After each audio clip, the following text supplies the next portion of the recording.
Jadi dia periksa roh talu roh tu rupanya dia tangin si roh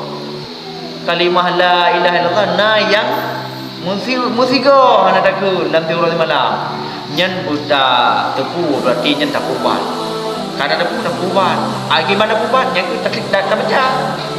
dalil semayang takut dalil WBA takut WBA trip tengok ka muri baju ji muri baju pulih penyakitnya ya deka biasa ni kamangan ji mudemnya juga yang lazim nyan ya mangan jadi menanti laudem ni ke ka biasa ngeratimnya mangan roi ngeratimnya tengok mereka mangan nya ka han tak boleh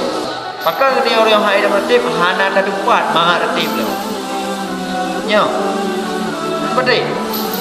pakan hai dalam ratib hana tak dapat kita yang manfaat dan mangan ratib nya orang kan dapat mangan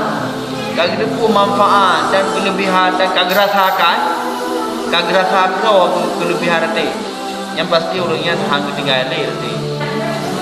Jadi yo kesimpulan orang yo baik lihat takut aku kiban man tengok lagi baro je lah. Kiban ke baro aku kana mati buat masalah hati orang yo. Jadi nyo tu ke depan ni yo guna perubahan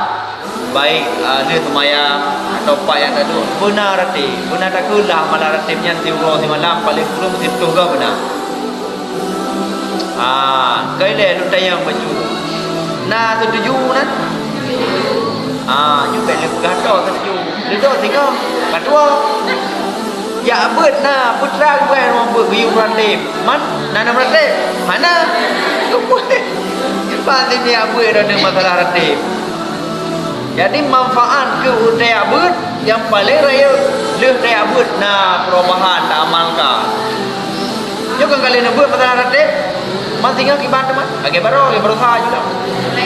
baik benar punya berkon hana ada meratib ni semaya nyo kaji meratib benar ratib paling kurang mesti surga oh hai surga ke bamban